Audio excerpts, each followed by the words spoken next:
Pour que les légumes bio arrivent en magasin aussi propres et brillants, il faut un travail minutieux en amont.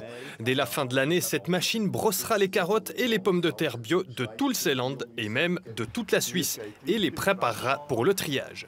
Rolf Etter est agriculteur à Chiètre et siège parallèlement au conseil d'administration de TerraViva. Devant une poignée de journalistes et d'intéressés, il est fier de montrer ce nouveau bâtiment de 150 mètres de long.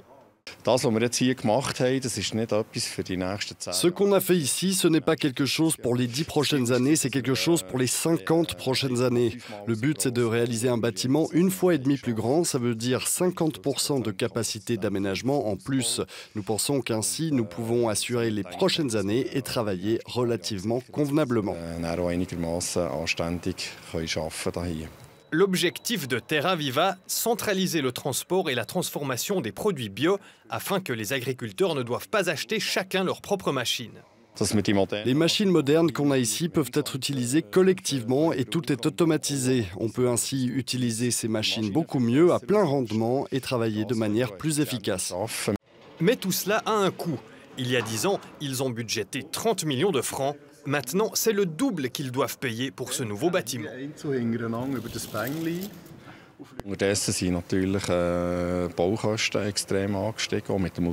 Les coûts de construction ont augmenté de manière extrême, notamment à cause de la guerre en Ukraine. De l'autre côté, notre volume de production a aussi pratiquement doublé. Entre-temps, on a remarqué que les 30 millions de francs ne suffiraient pas. Il y a aussi beaucoup de nouvelles normes de construction qu'on ne connaissait pas auparavant. Cela a donc provoqué une augmentation des coûts.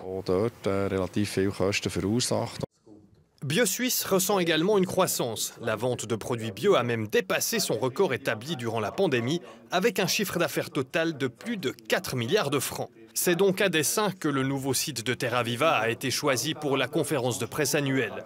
Le directeur de BioSuisse se réjouit particulièrement de ce projet de construction. TerraViva, c'est une association de producteurs qui investit dans ces bâtiments pour pouvoir travailler, emballer tous les légumes bio et de voir que ça fonctionne, qu'on fait des investissements qui vont durer 20 à 30 ans.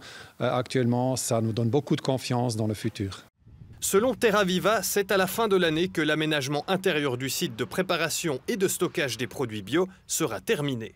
Le bâtiment, placé juste à côté de la zone agricole de Chiètre, sera donc prêt pour la production. Et c'est d'ici que les légumes comme les brocolis ou les tomates seront livrés en magasin.